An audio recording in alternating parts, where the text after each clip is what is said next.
Diabetes mellitus tipe 2 adalah penyakit kronis dengan kadar gula darah tinggi akibat produksi insulin yang tidak cukup atau tubuh tidak mampu merespons insulin dengan baik.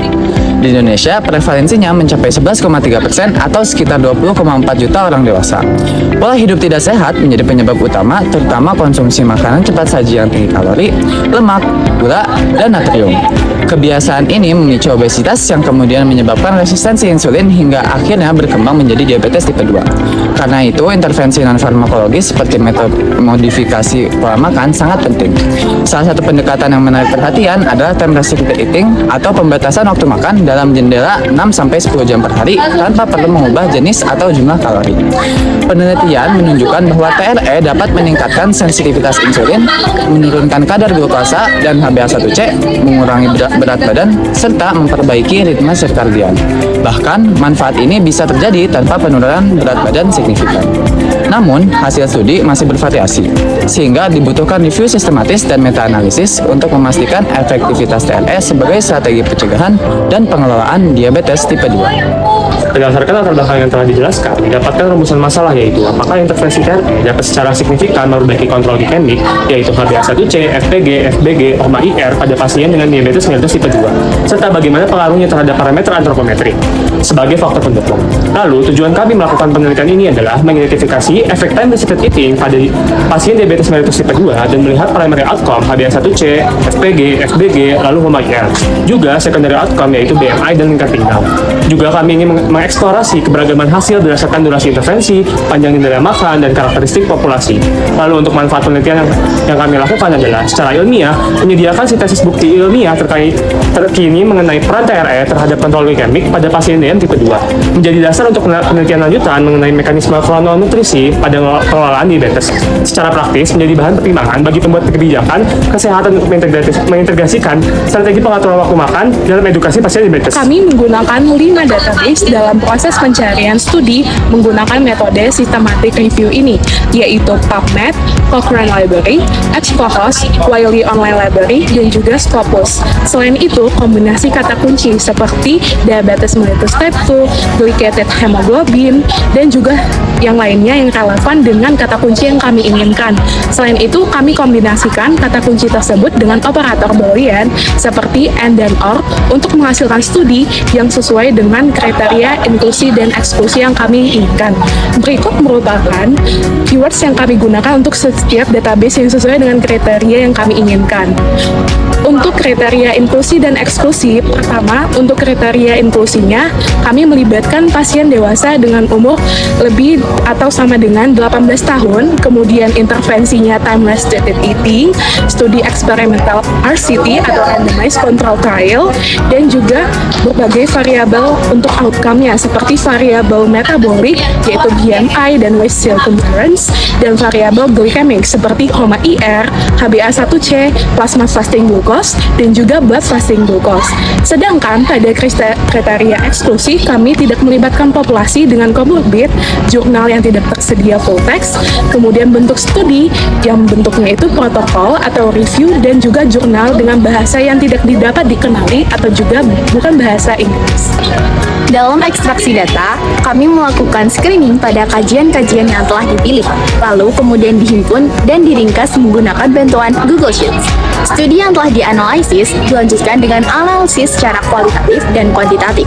Dilanjutkan dengan menggabungkan metode systematic review dan meta-analisis untuk dilakukannya sintesis data dan parameter pengukuran. Metode tersebut berfokus pada outcome variabel metabolik seperti BMI dan waist circumference, juga variabel glikemik yang meliputi HOMA-IR, HbA1c, plasma fasting glucose, dan blood fasting glucose. Untuk quality assessment, digunakannya sarana Cochrane Review Manager 5.4, risk of bias dengan 7 domain. Selanjutnya, dilaksanakan analisis data yang dilakukan secara kuantitatif yang hasilnya ditampilkan dalam bentuk grafik forest plot dan bias publikasi dianalisis menggunakan grafik penumpuan. Studi yang diinsert dalam systematic review kami didapatkan dari 5 database yang berbeda, yaitu PubMed, Cochrane, Wiley, EBSCOhost, dan juga Scopus. Dari 904 jurnal yang kami dapatkan, dilakukan screening berdasarkan judul, abstrak, dan full text screening untuk menentukan kesesuaian jurnal dengan PICO pada studi kami. Setelah didapatkan 14 studi tersebut kemudian diekstrak berdasarkan penulis, tahun desain studi, negara, populasi, intervensi, durasi, serta outcome untuk kemudian akan dianalisis lebih lanjut.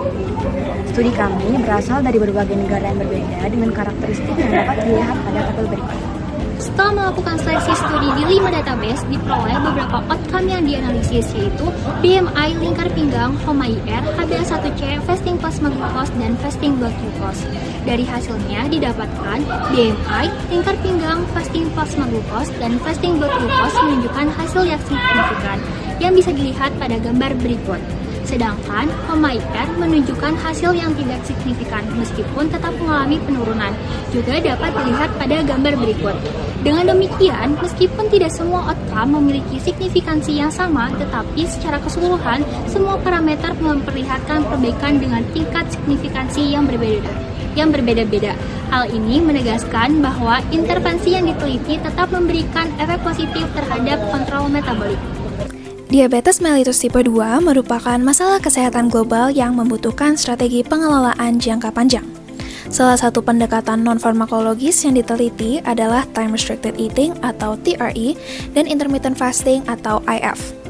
Bukti dari berbagai penelitian menunjukkan bahwa TRE dan IF dapat menurunkan HbA1c, glukosa darah puasa atau FPG, serta HOMA-IR, terutama bila dilakukan lebih dari 12 minggu dengan jendela makan kurang dari atau sama dengan 10 jam. Selain itu, intervensi ini juga terbukti menurunkan berat badan dan indeks massa tubuh atau BMI yang berkontribusi pada perbaikan kontrol metabolik dan penurunan risiko komplikasi.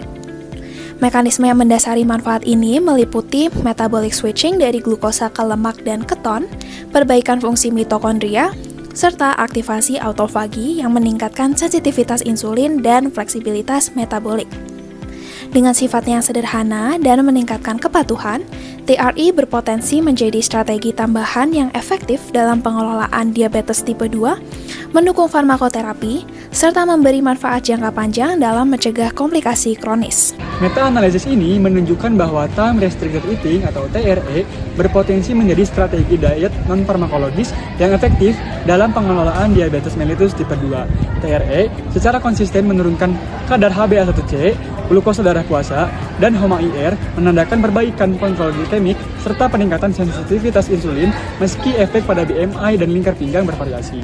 Meta-analisis ini memiliki sejumlah keterbatasan, termasuk heterogenitas yang tinggi antar studi, ukuran sampel yang relatif kecil, pelaporan kepatuhan peserta yang kurang memadai, durasi intervensi yang pendek, serta perbedaan metode pengukuran.